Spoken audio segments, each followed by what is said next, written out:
Kemudian yang selanjutnya ada dasar bunga. Dasar bunga menjadi bagian bunga yang terletak di bagian ujung bawah. Nama Latin dari dasar bunga adalah receptacle. Bagian ini merupakan bagian ujung bunga sesudah bagian tangkai bunga. Fungsi dasar bunga berguna sebagai tempat melekatnya mahkota bunga. Mahkota bunga dan bagian-bagian bunga lain bertumpu pada dasar bunga ini. Kelopak bunga.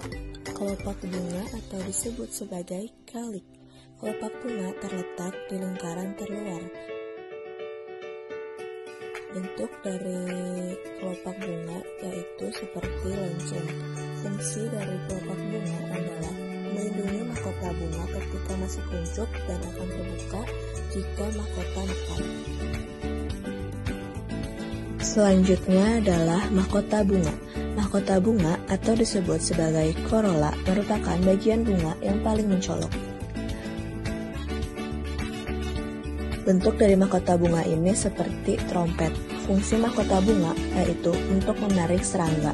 Bagian mahkota bunga biasanya berwarna-warni dan terlihat indah. Selain itu, ukuran mahkota bunga juga paling besar dibanding bagian lainnya. Warna mencolok mahkota bunga berfungsi untuk menarik perhatian serangga penyerbuk untuk proses penyerbukan. Mahkota bunga terletak pada lingkaran di sebelah dalam kelopak bunga. Secara morfologi, mahkota bunga merupakan modifikasi daun dan berfungsi pula untuk melindungi organ reproduksi. Untuk mengamati benang sari, kita singkirkan terlebih dahulu bagian mahkota bunga.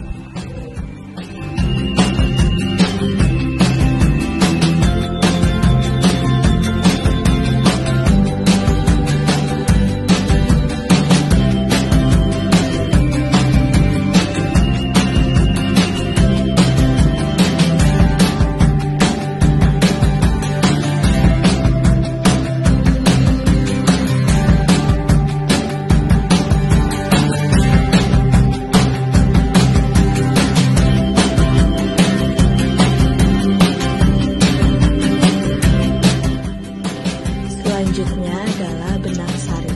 Benang sari ini berwarna kuning, kemudian terdiri dari 86 buah benang sari. Fungsi dari benang sari adalah sebagai alat kelamin jantan atau dikenal sebagai androsium, atau dapat dikatakan menghasilkan serbuk sari.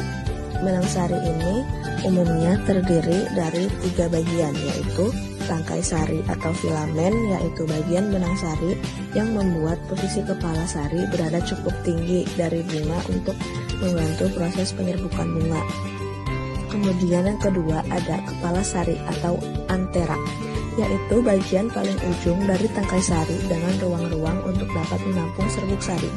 Kemudian yang terakhir ada serbuk sari atau polen, yaitu bagian benang sari yang terdiri dari sel-sel kelamin jantan yang digunakan saat proses penyerbukan. Selanjutnya adalah putik. Putik ini berwarna merah kehitaman. Fungsi putik adalah sebagai alat kelamin betina atau dikenal sebagai gonesium. Biasanya putik terletak di bagian tengah-tengah bunga. Putik mengandung sel telur yang berguna pada proses pertumbuhan.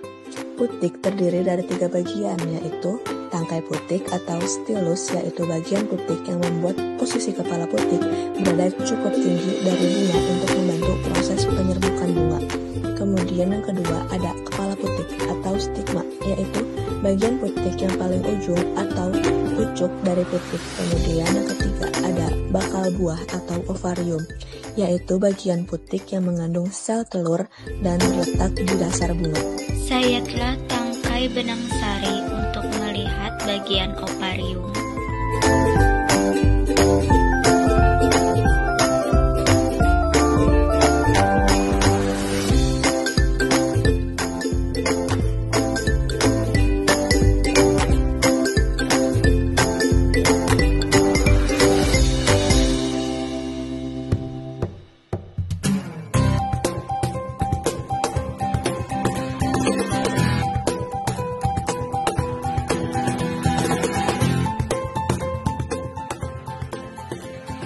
Bakal buah atau disebut sebagai ovarium juga termasuk salah satu bagian-bagian bunga. Nah, kemudian bakal buah ini mengandung sel telur dan terletak di dasar bunga. Fungsi dari bakal buah adalah sebagai tempat terjadinya pembuahan, di mana terjadi peleburan antara gamet jantan dengan gamet betina, sehingga dimungkinkan terbentuknya bakal buah. Bakal biji. Bakal biji adalah bagian bunga yang biasanya ditemui pada tumbuhan berbiji. Fungsi bakal biji adalah untuk melindungi dan menjadi tempat pertemuan sel-sel telur yang dibuahi serbuk sari melalui proses penyerbukan. Bakal biji yang dibuahi akan berkembang menjadi biji. Pada kelompok tumbuhan berbunga, biasanya bakal biji terbungkus oleh bakal buah atau ovarium. Sementara pada kelompok tumbuhan berbiji, bakal biji akan terbuka dan dapat terlihat secara langsung. Bunga sepatu merupakan kelompok bunga sempurna karena memiliki dua alat perkembangbiakan, yaitu putik dan benang sari.